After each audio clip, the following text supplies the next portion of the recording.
There's only one, there's only one. It's only one, just only one, just love and happiness, beauty and Hey guys, it's Jess. Welcome back to my channel. So for today's video, we're doing the long-awaited suggestions video. And if you're new to suggestions, because I haven't did this in almost 2 years. So if you're new to my channel or if you're new to suggestions segment, it's basically where you guys send in your questions, your life scenarios or whatever it is. You can ask me on my Instagram at onlyoneJess_, and then I give you guys my suggestion. I'm not gonna call it advice. I'm gonna call it a suggestion because you can take it or you can leave it. And if anything bad happens, just know it was just a suggestion, okay? Okay. So let's get on into the first one. Now, mind you, I asked you guys to send me these like a week ago. I don't even remember what half of them said, so this might be real raw reactions. Let's just get into it because I don't have much time on my camera before it dies. Okay, here's the first one. Suggestions. I'm getting married this year and it's a daytime wedding. It's over at 4:30 p.m. and in October, so it'll be light out. My fiance wants to spend time with our parties after the wedding, but I'm like, we're newly married. They need to go. Girl, I hear you. Some of his friends live out of state where we're getting married, and I know he wants to spend time with them, but I'm not using our wedding day for a friend reunion. Child, I want to be a good supportive partner, but we can't do this any other time in the 364 days we have in a year. So I just want to say I completely understand where you're coming from, even though my situation was a little bit different. But like when we got married, we had like a big barbecue the next day.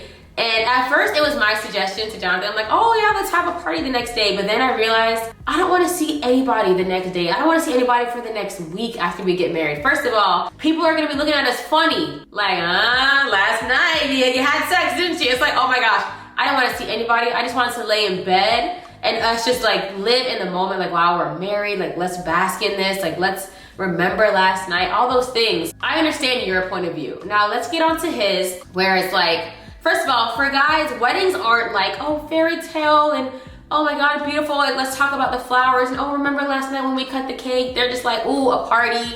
Ooh, my friend's in town. Like, this is really cool. Well, depending on what type of guy you marry, everybody's different. Unfortunately, people are coming from out of state. There's two sides here, but I feel like if you have a conversation with your husband and kind of just be like, look, or your fiance, like, look, honestly, after the wedding, I would love if we could just get away from everyone, because let me tell you, at the wedding, you are not even gonna have a second to yourself. Everyone's gonna be pulling you for pictures and pulling you to give the same advice that the past 10 people gave you. Let me tell you, so many people pull you aside to give you, oh, just make sure you love and cherish each other and blah, blah, blah, like 50,000 times. It's gonna be so overwhelming. The last thing you're gonna wanna do after your wedding, like the day of, is to hang out with people again. It's just so much, well, I'll say that for myself. Personally, it's a lot. So I really feel like you should take him aside to explain to him, babe, like, what do you think if we just kind of like see them the next day, or just see them the day before? Like, let's hang out. If you can carve out time, like, let's hang out with them the day before the wedding. Like, let's go to brunch the day before. But I personally, it's just me. I hope he doesn't get mad at me, but I personally don't suggest it. I feel like you should, a wedding over at 4:30. All right, see you guys next week or something. Get to your hotel room and it's time. It's not time to hang out with your husband's friends from college. No, I don't want to see y'all. I'm trying to see my man dropping draws. Like, it's game time. So yeah, I would just let him know your concerns about it and just be like, I really just want to spend time with just you. And then be like, hey, we can fly out to see your friends another time. Or offer the alternate suggestion. What I've learned is if you're gonna come with like shooting down an idea, have another one ready. Like, hey, why don't we hang out with them the day before they come, or maybe even the next day. But not the day of. I can't go for that, not the day of. Okay, next. Hey Jess, so I've been celibate for about 6.5 months now in the hopes of finding my person. But girl, summer is basically here and my friends who I've met in various locations over the years are starting to hit me up to see what's up with the eyeballs. And if I can find some time to come see them, they're a treat, of course. Should I have yet another hot girl summer, or should I stay on my good girl tip and keep waiting for the right one? Now, my good sis, if you know me at all, you know what I'm gonna say, because like, it's just not worth it. I mean, if you wanna go out and get like a free meal or something, like, get your meals up. Like, if that's what you wanna do, they're taking you on a boat ride or something, cool, but you do not have to repay them with booty. You know what I'm saying? Like, if you wanna take me out to dinner, cool. You want to take me to the movies, cool. But if you think you get a piece of this backside at the end of the night, you think you're gonna clap my cheeks? Absolutely not. You can have a mild girl girl summer. You know, it doesn't have to be super hot, it doesn't have to be boiling. Like, can we find a room temperature girl summer? Like, let's meet in the middle. But when summer's over and fall comes and they're all gone and you done gave yourself away to, you know, blah, blah, blah, you're just gonna be like, why did I do that? Like, why did I waste so much of my time with these guys when I could have been, you know, at the gym or hanging out with my girls, going on trips with my girls, or like learning a new skill, or like picking up extra time at work, making more money. You know what I'm saying? Like, use your time wisely because you don't get it back. So, I don't know about that one, my good sis. Okay, so I've been with my boyfriend for 2 years now. We broke up after about a year because he flaked on meeting my family for a big family event, canceling 2 hours before the flight.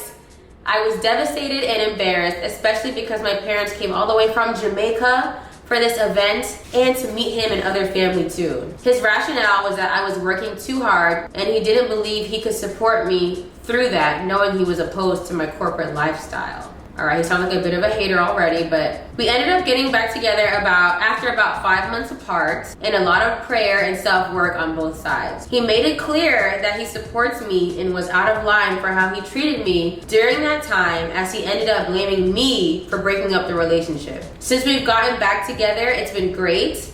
He became the pastor of a church, then started to rise through the ranks in his corporate job as well. Okay. However, there's always a however. I've been struggling with being a pastor's wife to him. Now, first of all, let me just stop you right there. You ain't no pastor's wife because y'all are just dating. Y'all are not married, so you are not a pastor's wife. Don't let him make you think you're a pastor's wife because you're not. Anyway, I'm not saying that in a hater way, like, oh, you're not a wife, but I'm just saying, don't be doing wife things for somebody if you're not their wife. Don't let him think, oh, you're the pastor's wife. I'd be like, where my ring at? I ain't your wife. Okay, anyway. Even though he says he doesn't have traditional expectations of me, he said I'm not putting enough effort into supporting him in ministry. She said I try my best for cooking for potlucks, bonding with his congregants, planning baby showers, etc. But I still have ambitions to achieve in the corporate sphere and I don't have the time. I love church, but I don't see myself doing the women's ministry and brunches and first lady trimmings that he and his family and friends seem to feel is coming. Like, they feel like that's what her life is gonna be. Okay, also, he still has not been too supportive of me when I have things going on.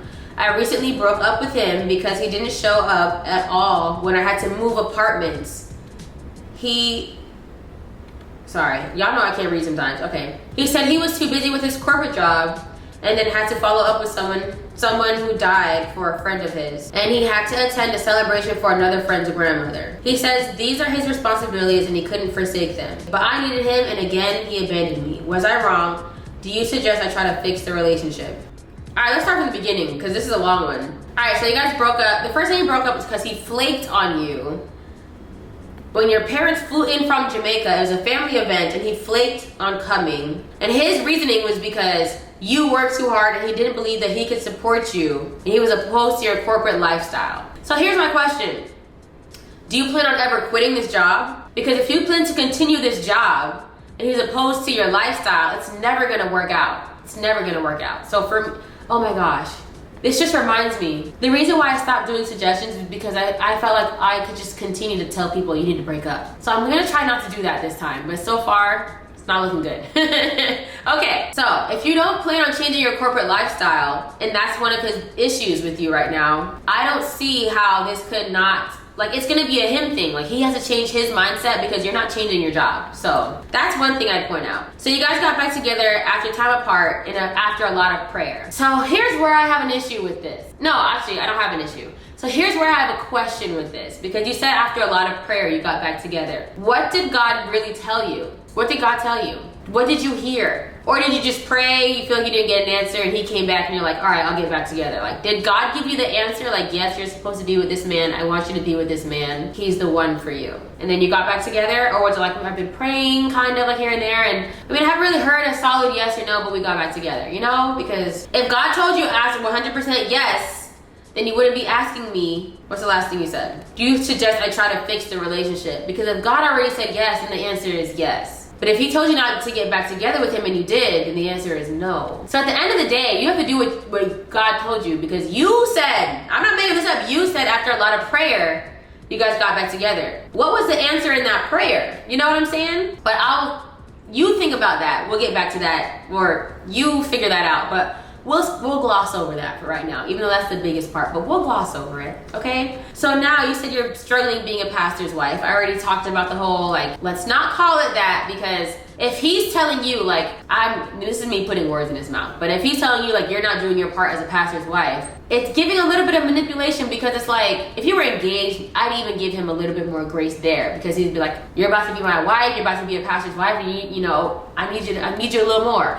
But if you're just his girlfriend and he's like, you're not giving me pastor's wife vibes, I'd be like, well, you're not giving me wedding ring vibes. Like, what? I'm not your wife. But you out here cooking for potlucks, planning baby showers, and there's nothing wrong with that. But I feel like you're doing very well as a girlfriend. You know what I'm saying? Like, I think you're doing amazing from your point of view. I don't know his. I gotta give him grace. I don't know his side. Okay, but you're saying you still have your ambitions to achieve. So it sounds like you feel like you're spending too much time being the pastor's wife and you're not doing enough of, you know, doing what you want to do in your role at work and stuff like that. So that's another issue that you have to think. If we do get married, if I stay in this relationship and we get married, I have to be a pastor's wife. I also have to do my job. Can I handle this forever doing both? Anyways, at the end of the day, let's get to the last part. You were moving from your apartment and he did not come and help you because he was too busy pastoring, basically. That's a tough one, because this is how I feel about that stuff. You're a pastor second. You are a husband first. So if you want to say you're not doing your job as a pastor's wife, even though you're not married,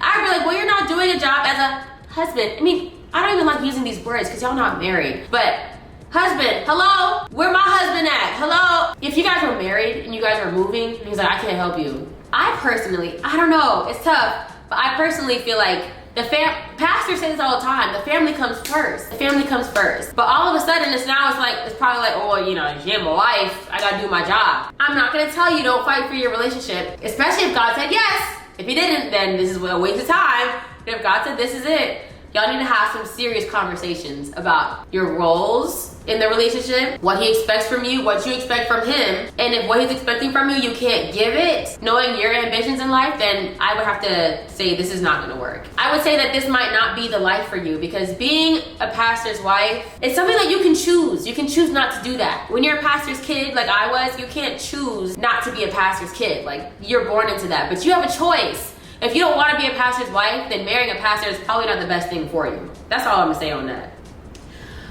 Whoo! Okay. Suggestion. She said, I'm going to make this short and straight to the point. I went to Mexico for my 30th birthday in January with 2 friends. I'm the middle person and they're not close with each other. Okay, you're the cream inside of the Oreo. Cool. Basically, we ended up having a horrible time. One girl was complaining about every and anything, but I think she was low-key just uncomfortable with the other girl being there. We get back and talked, and I was like, girl, what was that about? She said her part and whatever. Fast forward, it's now May, and we haven't talked since February. I have no beef with her. I said what I needed to say, but like, I don't know if I should reach, which I always do, or just assume that the friendship isn't the same anymore. Thank you if you answer. We'll try to finish that without coughing. Okay, so this is what I'll say. So you're 30, I'm 31, so I feel you. I feel like adult friendships are a lot more like to the point now. So there is such thing as outgrowing certain friendships. So at this point in time, I feel like we're too old and not old, but like we're old enough and mature enough to be able to like communicate. Why are you acting funny because there's a different friend there? That's weird to me. But what your question was, because I don't want to make all of these too long. Your question was, should you reach out? I would reach out one more good time. I know you guys talked already, but I would reach out and be like, hey girl, can we talk? Like, let's go out to lunch. Let's talk. Like, have I offended you in any way? Like, I realize our relationship isn't the same. Like, I miss us. Like, what's going on? Like, can you tell me, like, did I hurt you? If I did, I apologize. You know, we all hate sucking it up, especially when we feel like we didn't do anything wrong. But if this is a friendship that you care about, sometimes you just have to be that person. Like, if I offended you, like, I'm so sorry. If I hurt you, like, can you tell me what I did? Let her explain, can you tell me what I did? So when she's like, honestly, it's not you. It's like, she starts realizing like, okay, I'm tripping. I was just really uncomfortable with blah, blah, blah. You get your answer and you'll see from that if you should move forward or not. But it sounds like it's something that can be salvaged. Okay, it's a guy I've been talking to for 8 months. And he portrays as if he wants to get close to God, but doesn't intentionally seek him himself. Nevertheless, when I'm telling him we should have Bible study or go to church, etc., he's down. I don't want to be the one to initiate God every time. Am I tripping? Do you think he has good intentions with God and me, or is he fronting and only doing it to stay in my good graces? Okay, so I will say this. I used to date a guy who I had to bring up, you know, the Bible and God and stuff like that a lot. And it was a little frustrating. And but honestly, it didn't mean that he wasn't a good guy or that he didn't really have good intentions. It's just for some people getting into the whole getting into reading the Bible and stuff, it's a lot harder than other people, especially depending on your upbringing and if you have got Christ friends around you and your time and stuff. I would say bring it up to him and see if he improves, but some people do just need a little bit more of a push. Now, with that being said, because I am trying not to tell everyone to leave everyone, I'm trying to give options, okay? But with that being said, if this is a continued repeated pattern, I don't think it shows the qualities of a good leader, because you don't want to be the leader in your relationship, okay? You want to be led, and like you said, you don't want to be the one to bring it up every time. And I'm not saying that I'm never the one to be hey babe, let's have a Bible study, or hey babe, blah blah blah, but I mean, it's 2 out of the 10 times. I don't bring it up that often. Jonathan's pretty good at being the one, but I don't think it's a good practice. And I think these are not necessarily red flags. They're yellow flags or orange flags.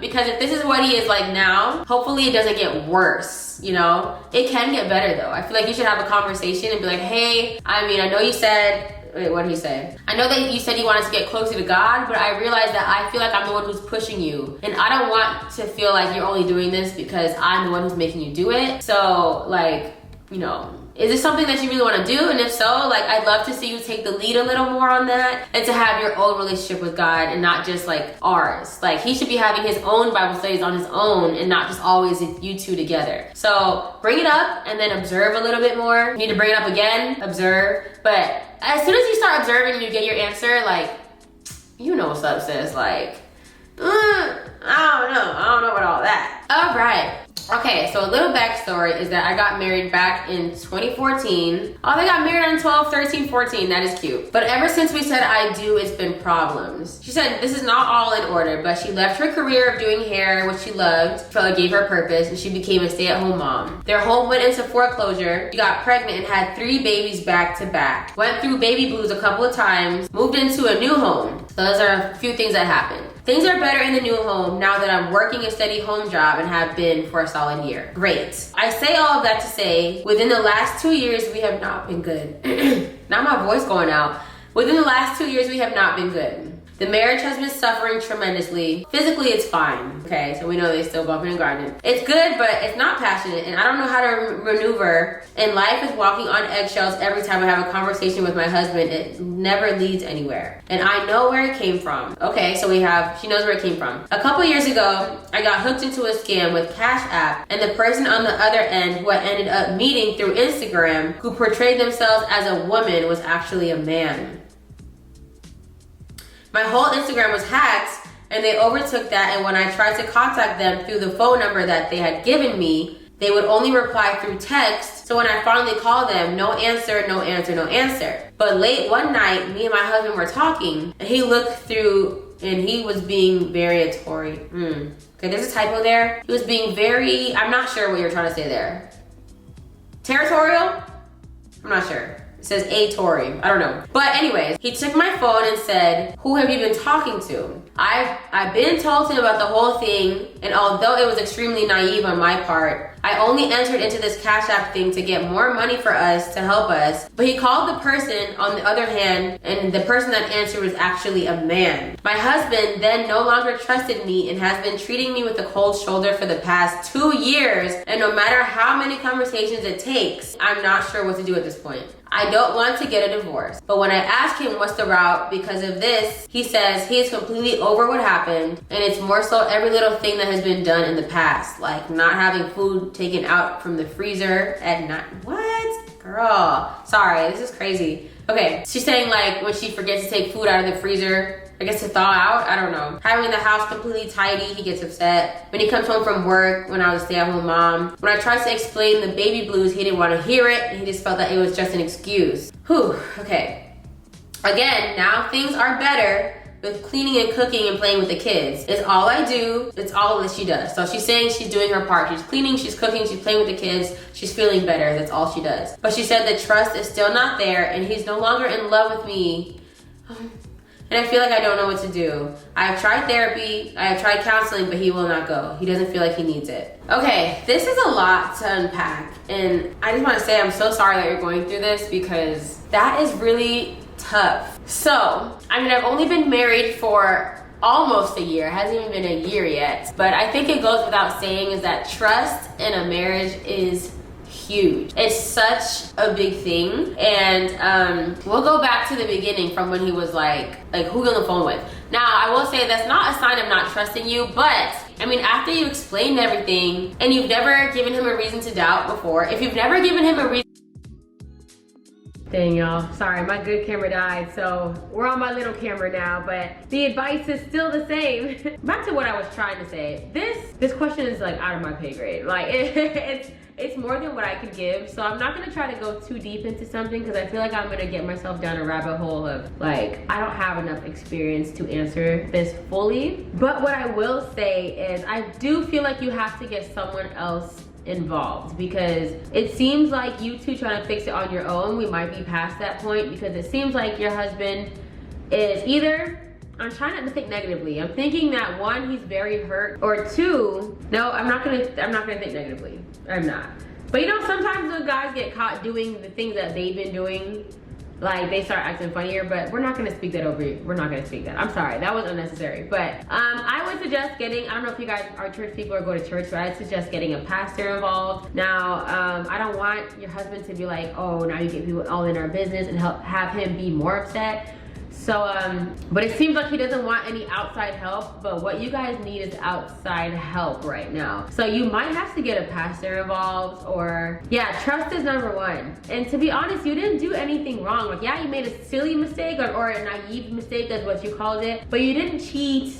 You weren't intentionally trying to talk to another guy or anything like that. You were really just trying to help your family. So I feel like if he's a mature man with like a mature mindset, he should be able to understand that and be like, okay, I'm hurt. This was 2 years ago. Like, if we're not gonna move past this, like, we need to bring in the big dogs. Like, and I don't want to hear nothing about it. And I'm never ever gonna tell someone to get a divorce unless they're in like an abusive relationship or possibly cheating involved, even though I won't, people do stay after they get cheated on, and if that's your ministry, that's fine with me. But yeah, I'm never gonna, my first option is ever gonna be like, oh, divorce, So that's not even on the table for me, but it's not fair to you or for your children for you to continue to living in an unhappy marriage. It doesn't set a good example for the kids, and then it weighs on you, and you can't be the best person that you can be because now you have this extra heavy weight on your shoulders. My advice, obviously, continue to fight for your marriage. Pray over your husband. Pray over your marriage. Pray that God will open his eyes. Pray that God will unharden his heart. Yeah, so sometimes when I don't know what to do, I just gotta give it to God. Like, God, it's your son, okay? You didn't deal with your son, because if I deal with it, we gonna have a problem. So I'm like, all right, God. I feel like I was so not helpful right there. I'm so sorry. Oh, and then sorry, I have another screenshot. You also said another thing. I've never cheated on my husband at all. I value my marriage. I've known this guy since I was 5 years old. The fact that we've been married this long, Lord knows I've been trying, but I feel like if the kids were not in the picture, we would not be together, and that kills me to my core. Because we got together when we didn't have children, and when the children are growing and move out of our home, I want us to remain married. I want to still have that love and connection. I bottled all this stuff inside and can't talk to anyone about it. He doesn't want therapy, sorry. Yeah, I feel like you guys need to talk about this again. Like, communication, just open communication. Like, maybe you guys can you guys maybe go away for the weekend, have somebody watch the kids, go away for the weekend. I mean, I would hate for you guys to bring this up during the weekend and ruin the whole weekend, but like, try to go away for the weekend. There's no stress of kids. There's no stress of putting the meat out and taking the meat out of the freezer. Like, go away for the weekend. All inclusive. I don't know what your pockets look like or whatever. Even if it's just staycation, you guys go out to breakfast and where there's no responsibilities on either of you. Go to a comedy show, like get some good laughs in, like try to bring back that spark before the Cash App scandal, before there were kids. Like, remind him, like, remember, like, oh, you see how good this feels? We're laughing together, we're hanging out, we're having a good time. See if you guys can do that. You know what I'm saying? Like, say you guys are okay, here's my vision of what happens. You guys go out, right? Go out to dinner. Like, the first dinner might be a little awkward. No. Comedy show after, like, or a funny movie. You guys are starting to laugh, like a kiki, lappy, go home, do your thing. The next morning, breakfast. So breakfast is gonna be better because after you guys watched the movie and had a little, knocking boots, we're in better spirits. When you wake up, get cute, go to breakfast, and now you'll be like, oh, last night was so much fun. Like, wasn't it fun? Blah, blah, blah. I miss that, babe. Like, I miss how we were. Like, I really want us to get back to that. Now, I will say, maybe it'll mess up the weekend because maybe he'll get defensive or something, but maybe it'll bring out some talking. You know, maybe the weekend won't be perfect, but like maybe you guys will have some time alone to just talk. That's what I think you guys need. That's my suggestion. I don't know if that's gonna work, but that's what's going on in my head right now. Okay, we have 2 more. Whew. Okay, I'm 26 and my boyfriend is 24. Ooh, okay, younger man. We've been together almost a year and things moved quickly. We've been living together since December and we're in May now, so we're like 6 months. Five, sorry. Since December, we recently, okay. So we've been living together since December, and recently we joined a church together. He got baptized about 2 weeks ago. All that to say, how do we continue to build in our relationship while trying to build up our faith? We've been doing married people things, and it's hard to stop now. Also, do you think this could prevent us from being each other's soulmates or whoever God has created for each other? Okay, I got what you're saying. I don't think that it's gonna prevent you guys from being the one. Now let's talk about the one really quick, because I don't believe in the one, because we all know by now, if there was such thing as the one, everybody in their lifetime would have had to get it right for like no one's one to get messed up. You know what I'm saying? Like, so I don't believe God created only one person for us. But okay, anyways, I don't think that has anything to do with like, oh, you know, I'm being God right now talking. Like, okay, I created, you know, I had in mind for, what's her name? Oh, I'm not gonna say her name. We're gonna call him Lisa and Maxwell. So I had in mind for Lisa and Maxwell to get married, but since they are not following what I wanted, I'm gonna change my mind, and now Lisa is going to marry Christopher. Like, that's not how God works. You know what I'm saying? Jonathan and I weren't perfect, and yet we still got married. You know what I'm saying? But I do think if you guys are aware of your wrongdoings, and I'm gonna say wrongdoings if you follow the Bible. If you don't follow the Bible, I'm not saying what you're doing is wrong. It's wrong in my life. It would be wrong for me in my life because of what I follow. But if you don't follow that and you believe in something different, then technically it's not wrong for you. So I'm not shaming anybody. But if you guys, you joined the church, you got baptized, and what baptized means is like, I'm getting baptized so that I am saved and I'm a child of God. So if you're saved and you're a child of God, that means you follow what the Bible says. You can't do it perfectly, but you're not going to purposely do the complete opposite of what the Bible says. And I will say, when you're living with your boyfriend, there's a good chance, very many times, you're going to be doing the complete opposite of what the Bible is telling you to do, especially if you guys are sharing a bed every night. So I think it's a simple solution. I think it's very easy for you guys to move out. Hey guys, this is editing Jess from the future. So I'm watching what I just said as a simple solution to just move out. And I just want to correct myself because of the fact that I don't know your situation. Like, I don't know if you guys have abusive homes and you guys needed to get out, or like what the situation is, or finances. I don't know. So I don't want to say that it's a simple solution because I don't know your situation. But if it is a simple solution and like you both can just go back home to your parents' house, or like you have other people you could live with, like homeboys who have an apartment, you guys can move back there with your, you know, you can get roommates or something, then don't play yourself. If it's a simple solution, you guys do have other options where you could live easily, like back home with your parents or whatever, like I said before, then that's kind of what I was like thinking at the time. But I know everyone doesn't have that accessibility to just go back home. But if you do, then don't play yourself. Like, you know what time it is. And let's say, hey, we can move back together when we get married. Mind you, I will also say, you get married a hell of a lot quicker when you're not having sex and when you're not living together. When you're already living together and you're having sex, there's really no rush for a guy to get married, because like, I'm already doing the good stuff. Not saying that people should get married just to have sex, but it gives them a little bit more of a fire under their butt. Like, let me get my finances together. I want to marry this girl. I want to start our life. Let me get my stuff together. Not the dogs barking. So that's just a little pro tip for me. She said it's hard to stop now. It is gonna be hard. It's going to be extremely hard if you continue to live together. Now, I'm not saying break the lease, but one of y'all move out and get a roommate. Homegirl, if you stay there, get your homegirl to move in with you. Or if he stays, and get his homeboy to move in. But like, it's never gonna get any easier if you guys continue to live with each other. And I think you guys know that. I'm sure you know. I will say a lot of the times people ask for advice, you already know the answer. You know what I'm saying? I know sometimes people just want like that second opinion or that clarification. So I'm gonna do my best. Yeah, it's never gonna get any easier if you guys continue to live together. Now, I'm not saying if you guys continue to live together that there's no chance of you getting married. You guys still could very well get married. He could be like, you know what, I wanna do this right. I'm proposing next week. Let's get married next week and we can still live together. Yeah. But I don't feel like if you never address the fact that like, hey, what we're doing, if we want to follow the Bible, what we're doing is wrong. And I feel like we need to start taking some steps to do it the right way. I'm coming a little closer to y'all. What I don't think you need to be worried about, oh, if we keep doing what we're doing, do you think this could prevent us from being each other's soulmates? Which is your verbatim question. I don't think that's the question you need to be asking yourself. I think you need to be asking yourself, if we keep doing what we're doing, is God pleased with us? Don't worry about your soulmate right now. If finding your soulmate is more important to you than pleasing God and doing your best, because nobody's perfect, we're all gonna fall short.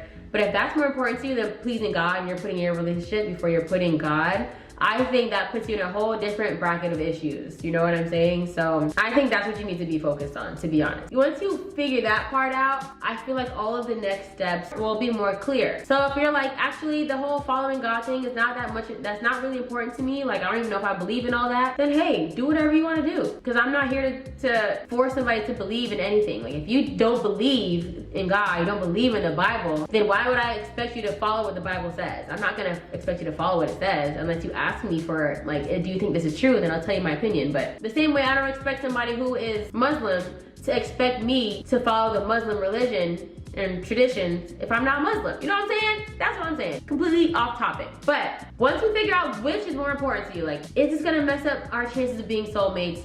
Or is this going to affect my relationship with God and me pleasing God? Once you figure out which one is more important to you, then you'll figure out your next steps, and I feel like things will be a lot more clear to you. So I feel like you and your boyfriend should pray about it separately and together. Like hold hands and pray like, God, what do you want us to do? Or show us how we should maneuver our next steps. Because you guys know what he wants you to do, you just don't know how to do it. So ask God for guidance, separately and together. Because once you guys pray about it together, it holds you both accountable. Not saying that you won't slip up, but next time you slip up, first of all, someone's gonna have some hesitation with it, but oof, yeah, I probably shouldn't do this, but you know, when the lights turn off and like you're in the same bed, it's like, we shouldn't do this, but yeah, crap, I'm gonna do it. But that's one step closer than no conviction at all. And then when the deed gets done, afterward, it's gonna be like, we gotta figure this out. We can't keep doing this. You know what I'm saying? So accountability. You need to hold your man accountable and he needs to hold you accountable as well. So that's what I have to say on that. Whew.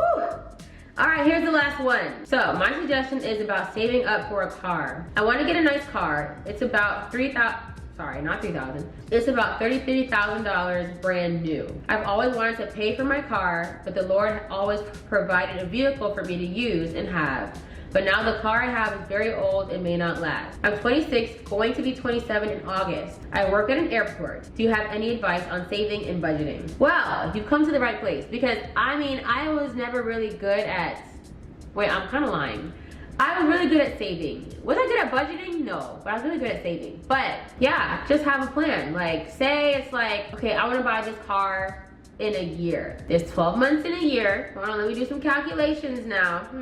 So there's 12 months in a year. You say you want to get the car in a year and you want to put $5,000 down. Pretty easy, simple math. 12 months, you need to be saving $416 a month. Now, I don't know how much you make. I don't know if you're like paying rent and you're paying other things and you only have like $3 left. My advice is to start cutting out things that are causing you to end up with not enough money to even have anything in the savings. Like some subscriptions, sometimes you have to cut off a subscription. Ask your friend for the password, like, hey, let me use your Netflix for the next year. You can use my Hulu, we can switch off. Cut off some subscriptions. Might gotta cut off on getting the nails done, get some press-ons, okay? They look just as good. Learn how to do your own hair, save money on doing your hair. This is a big one. Stop going out to eat so much. Mine was DoorDash. I still struggle, but if I needed to cut down and save up on things, DoorDash would be the first to go. Are you living within your means? Like, can you even afford the apartment that you have now? I don't know if you live in an apartment, but like, if you're living in an apartment and at the end of the month, you have $0 because like, oh, I paid my rent, utilities, blah, blah, whatever it is, but now I'm left with nothing. That means you're not living within your means. That means your apartment is probably too expensive and you need to scale back a bit. So scale back, start there with scaling back, and then start cutting out things. Know that I need to save $200 a month so that by the end of the year I'll have $5,000 to put down. Then this $200, take it out immediately, put it away, and then put everything somewhere else. When my husband and I do our budget, we don't let 1 cent go unaccounted for. Every dollar has a place. Like, okay, we have $300 left, we'll just see where the wind blows it. No, everything goes somewhere. When you're budgeting for something, you gotta learn your life might not be fun for a couple of months, 6 to 12 months. You gotta say no to going out, and if you do go out to eat, maybe don't get the drinks, but them drinks be adding up. 2 drinks will be $30. So yeah, you have to cut things out. Jonathan and I have been watching this show called How to Get Rich, and it's like a master finance guy who like goes into each person's life, or they ask them for help. He looks at how much they're making, he sees what they're spending money on. He's like, why are you paying for a storage room? Why do you have all this stuff in storage? You're paying $300 a month for a storage room for all this stuff in your storage, and you're not even using any of it. Sell the stuff in storage, stop paying for the storage room. Now you have an extra $300 a month. You know what I'm saying? So see what you can cut out of your life and then cut it out. Whew, gosh, I feel like I've been like going in. So anyways, I hope, not something on the floor. Anyways, I hope this video was entertaining. I hope it was helpful for you guys. Let me know if you want me to keep doing these. I tried my best not to be a negative Nancy in this video, okay? I'm trying to give hope, spread hope, and not tell everybody to leave them Dutch's stinking boyfriend every time. It's not nice, because I have to remember, I'm only, for the most part, I be getting only half of a story. The other half sometimes might sound completely different. So that's that. I will say there are a few that I didn't answer, but I just don't want this to be too long. Anyways, I love you guys so much. If you want me to do this again, let me know in the comments, and then follow me on Instagram, because it's like usually a random day that I'll be like, okay, send me your suggestions. Yeah, so you gotta follow me on there. If you leave your suggestion in the comment section below, I might not be able to see it, I might. But if you want advice from other people, you want them in your business, leave it below and maybe other people can chime in. So, you know, start a little community here. That would be great. I would love to see that. So anyways, I love you guys so much. If you're new here, don't forget to like, or don't forget to subscribe, but also, you know, leave a like, leave a comment. I love you guys so much, and I'll see you in my next video. Bye.